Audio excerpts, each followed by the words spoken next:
All right, hey guys, you're now here on part 2 after I explained the situation with Hatch DAO, what has happened, what has transpired, and now we're going to just dive right into the AMA. I haven't looked at these questions, but I'm not going to read out all of them. If I think some of them are a little strange, I'm just going to skip over.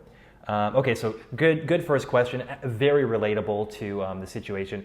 Will TrustSwap offer a liquidity locking service in the future as part of the Smart Lock suite? So we'll very likely integrate with different providers because a lot of people already do liquidity locks. So what we'll just say is, hey, listen, you can use the smart locks here, the liquidity locks here. This is kind of the ecosystem to like add more security to your situation. As mentioned in part 1, it's impossible to give 100% security. It's all little pieces to the puzzle. So the team token locks would be the lock on your door, the liquidity locks would be the bars on your windows, but then you got to make sure that no one's going to break through your wall, a tornado is not going to come. So there's a lot of pieces to the puzzle. Question number 2, please talk how Adam is able to be an effective CTO for Swap when he's working on his own project Chain Games. Yeah, that's a great question. And I think a lot of people had the same concern when obviously I'm CEO of Uptrend as well. And they said, how are you going to manage 2 things? It's delegation. When you can create effective systems and processes of management, things can run very smoothly. So a CTO doesn't do the coding himself. He oversees the development team and the high level structuring of the execution of things. So he's very capable of juggling multiple things. So this one has a lot of traction. When is the staking portal going to allow you to stake without to add to stake without unstaking?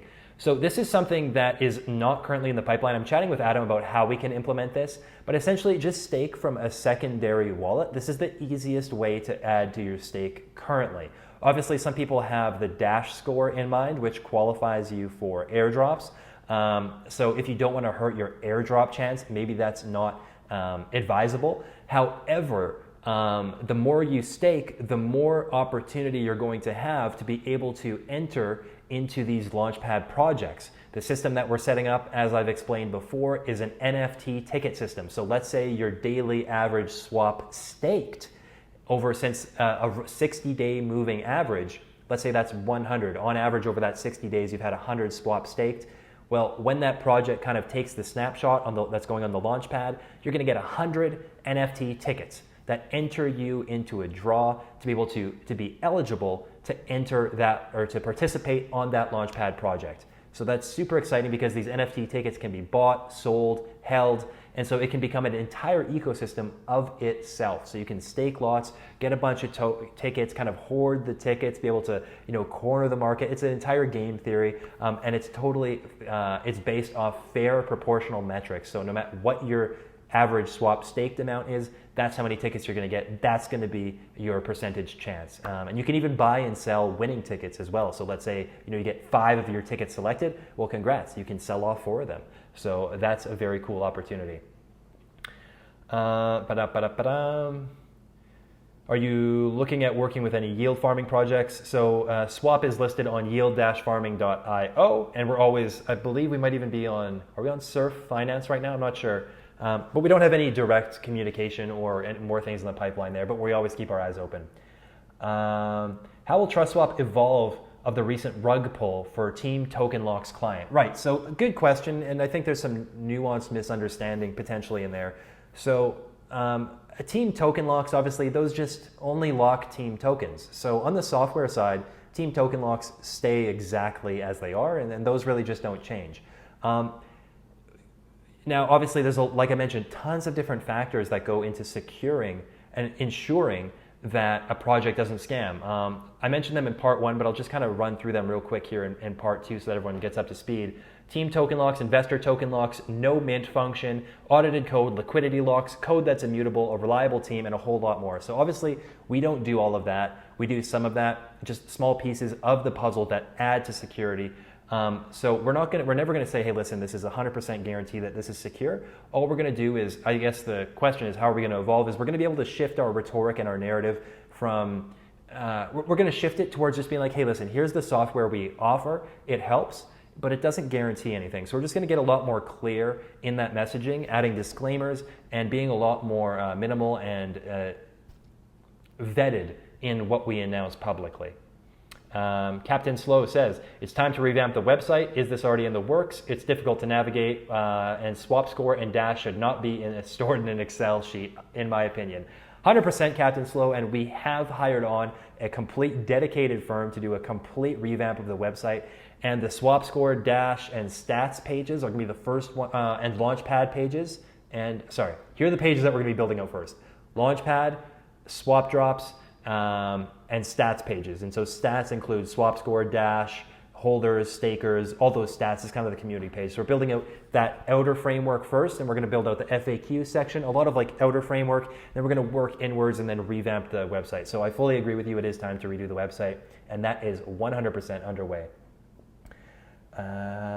Someone asks, is it a taxable event, yada yada? I cannot speak to that. After yesterday's crazy events with Hatch, how is the team planning to change the way they market TrustSwap? So I talked on that just now.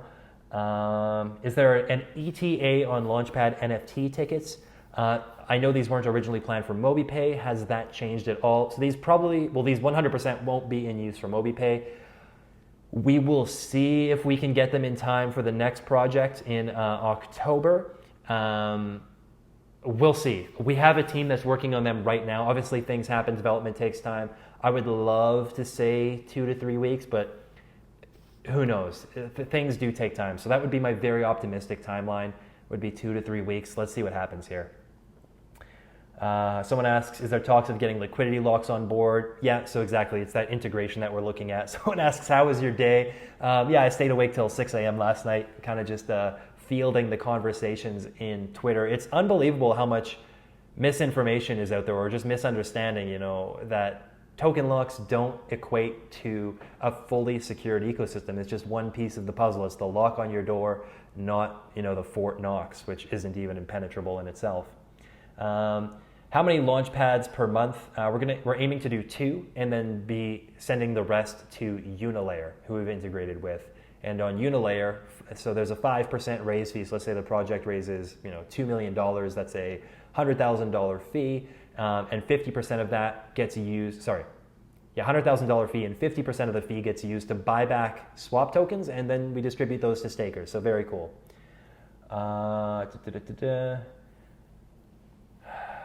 Someone says, can we just focus on TrustSwap, Adam, please, in regards to chain games? And again, I'm in talks with Adam daily. The guy is on point, and I guarantee he has everything under control. The last week was a little hectic for him just because of chain games launching to mainnet very recently. But this guy, he has it under control, don't worry. Oh man, I already love this one. The Aux. I personally see the escrow and peer-to-peer services as the core of TrustSwap's value proposition, especially given these were the reasons behind the project's inception. When do you anticipate these going live, and how much value will these deliver in the short and medium term? I love software. Software is so cool. Software doesn't have emotion. These escrow services, these peer-to-peer swaps, it's just a beautiful software service where people, just the emotionality of the whole. What I don't enjoy is the emotionality of, okay, we're a scam prevention company, which we aren't, and we're going to shy even further away from. And then if anything goes wrong, you got the community uproar. We want to veer away from areas that are going to give potentiality for any more community uproar. So I'm very excited for the things that are very just like concrete software. Value comes in, staking rewards go out, rinse and repeat, and do billions of dollars of value every year. So escrow services, as we all know, or maybe some people don't know, millions of dollars flow through from VCs and institutions into the crypto space on a daily basis. And these go through middlemen who physically handle the funds, which adds a huge liability, and they charge a massive fee. We're talking up to 5 to 10% if they're doing vesting periods. That's insane. You do $1 million and you're paying $100,000 of fees. That's ridiculous. So we essentially are offering 0.5% fee if paid in ETH, 0.25% if paid in swap. That's amazing. All of these companies I anticipate are going to be moving over, and we already have some incredible integrations. And I don't want to say partnerships because legal would kill me, but we have people that we are integrating with that are going to be able to put a massive amount of deal flow through these contracts. So I'm really excited for that. And in addition, we've integrated with Mandala Exchange, who is the only private, or the first private exchange to use Binance Cloud, and I believe the only exchange that's currently live, or the first exchange to go live. And so Binance Cloud adds Binance liquidity onto the exchange, and what TrustSwap will be is the escrow provider for large OTC deals. If you want to sell $10 million in Bitcoin, you don't want to market sell that. You don't even want to put a limit order on that. That's really tough on the market. So you do OTC trades, and TrustSwap will be the provider for that, and we will white label that solution out to other exchanges as well. So we aim to be the OTC provider across pretty much all crypto exchanges, and the benefit for these exchanges is that they can white label our solution themselves. So let's say we're charging a 0.25% fee, well they can mark it up to 4 basis points. So that's great. So that's exciting. How are we going to handle marketing for crypto subscriptions? Yeah, I think the big thing on that is, again, going to be, I want to be careful here because the whole I love to just announce when things are happening. So crypto subscriptions coming on is just a very objective statement, and I'll have to check in, see if do these, can we announce crypto subscriptions at least, guys? I'll check in with legal on their thoughts on that. But anyways, if you guys know me, you know that, marketing is my strong suit. I can definitely get that. And we actually have a Fortune 100 company that we're in talks with right now about onboarding crypto subscription software for them. So obviously nothing is signed yet, but it's in the process. What is the update on TrustSwap's own DEX exchange? So when do you think that will be ready? So we have a interesting pivot. So the DEX is still underway, our own proprietary DEX, and we have an interim interesting pivot coming in the next couple days as well. Or maybe not pivot, but let's say addition. This is a big question. Kind of wordy. Is there any way to release funds that I myself, it's too wordy, I'm not going to read it. Hi Jeff and TrustSwap team, I just want to send you all some love today, a thank you. I'm sure it's been a stressful 24 hours, it's been an active 24 hours. Also to let you know there's loads of sensible people out here that understand the token lock system that you have built is 100% not guaranteed, that a project that uses it is genuine and secured for investment, and that there are other areas that need to be vetted and studied for 100% confidence. I fully agree with you. We look forward to see how you guys bounce back from this and move forward with innovation and strength. That's a beautiful comment. Thank you very much. That's the stuff that keeps me going, and I'm glad to see some level heads and insightful comments in there, because you nailed it. Token locks, one piece of the puzzle. What are you most excited for next? What has been your favorite use of swap so far? What should we look at with the Chain Games release? So let's dive into all those questions. So I'm most excited for the things that are literally coming next, and also the things that are currently here. So right now we have our Token Lock Suite software out. So I'm looking forward to, we're building out an entire team. We have a tons of operation guys on board. We're gonna be pushing this product out to different companies to onboard and use it. And then the one that I'm really, really excited for that's coming within probably the next 7 days is the peer-to-peer swaps and escrow services. So that's insanely massive. So I'm incredibly excited to start getting that integrated into the venture capital ecosystem so that this large multi-million-dollar deal flow can start flowing through, because obviously team token locks, the fees on those are not very substantial. Let's just say they're not very substantial. They're generally going to be under 1,000 USD, whereas fees on these escrow services, that can be a lot more. And we're giving those, when paid in swap, those rewards are going directly to stakers. So that's super exciting. Kind of add to that, people have been asking, hey, what are you doing if it's paid in ETH? What are you doing? So right now that goes to the company to help build out the foundation. But we are exploring different options for that currently. One of the thoughts in our mind is taking some of that ETH, buying back swap tokens. So, you buy back the token, you know what that does, and then we distribute those tokens to the stakers. So that is an avenue that we're actively looking at right now. No guarantee, no promises on that, but that's something that we're looking at. What should we look at with the Chain Games release? Not related, I won't talk about that one.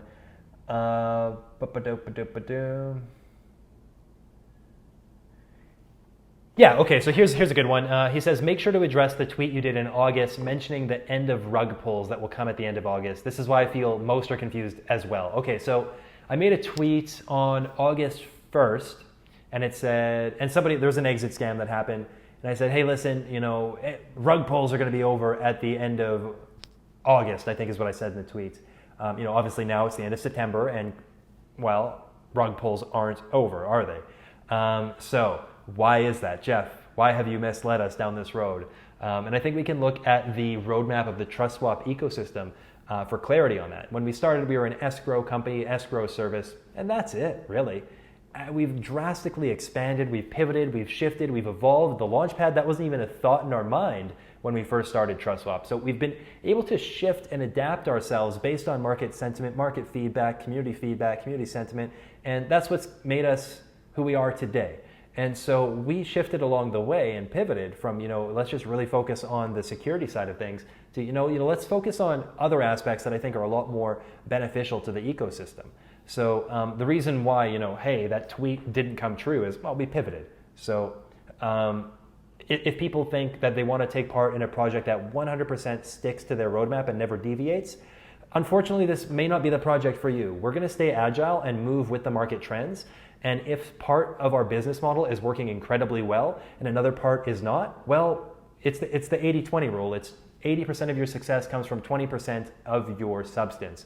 So we're going to continue to focus on the 20% and doubling down on that, because like the 20% that's providing value, and that's how you create a successful business, is doubling down on your strengths. And so that's what we're going to do.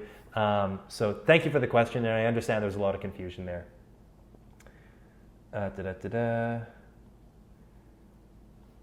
Okay. Okay, so someone says, you know what, I wasn't going to read this one, but I'll read it. Why do you keep hyping other coins at the detriment of the swap price? When you hyped Hex2T and Chain, it had a negative impact. So I'll break it down. So did it have a negative impact? I would very much disagree with that. I would actually say that Hex2T was the one that came first before swap, and Hex2T has gone up, I believe, 700x since I mentioned it, and a lot of people got in when I had originally mentioned it. So a lot of people made a substantial amount of capital, and a lot of that capital has flown into swap. And so I think it's actually really benefited the ecosystem as a whole. So it doesn't hurt at all. And I'm allowed to be very excited about different projects. I can mention ETH, I can mention Axion, Hex2T, I can mention Chain, I can mention XBTC, I can mention tons of things that I'm excited about. That shouldn't take away from the swap value proposition in the least. I'm a diversified guy, and just because I'm working on one thing doesn't mean that I don't like the other things. I think that's what we call Bitcoin maximalism, and I don't think that's healthy. So I'll continue to talk about projects that I'm excited about, and but one thing that I will be diligent on is framing it a little less shilly, if that makes sense. Because before the whole swap thing, maybe I pumped them a little bit, but I'll refrain on that. Then some people going back and forth.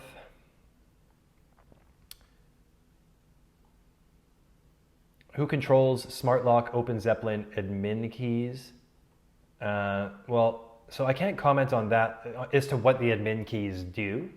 I'll have to check in with Adam on that one. Well, obviously, like Adam was the guy who created the contract. So if there were any upgrades available to the contract, which Open Zeppelin does, Adam has the ability to do that.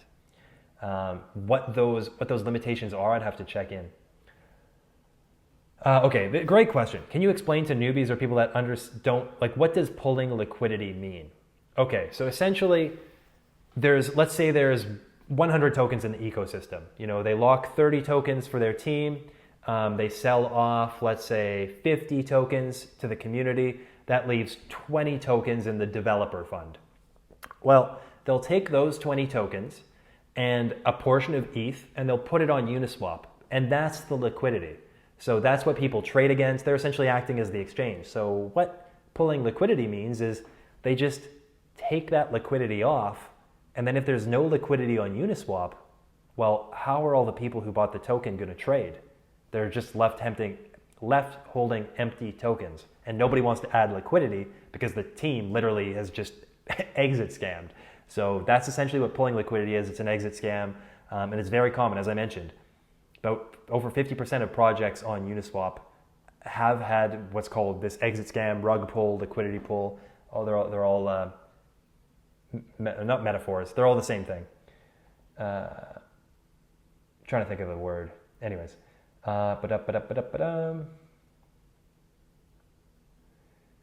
Okay, people are just going back and forth. Okay, so I think, last one is news on Chain Games airdrop. I believe that one is actually coming out within the next 24 hours. Actually, I'm certain it's coming within the next 24 hours. So stay tuned for that. All right, guys, hope that clears the air. We have an incredibly bright future ahead of us. As I mentioned, we have in part one of this kind of thing, we got another project coming out on the launchpad. So again, I forget what I've said in this part, but Sunday, 11 p.m. Pacific Standard Time, tentatively, this is the tentative date. We're going to announce the date for MobiPay, which should be in September, and the name of the next Launchpad project, who has team from Goldman Sachs, Credit Suisse, Morgan Stanley, HSBC, JP Morgan, Bank of England, Verizon, Google, and about 20 or more Fortune 500 companies. This project is unbelievable.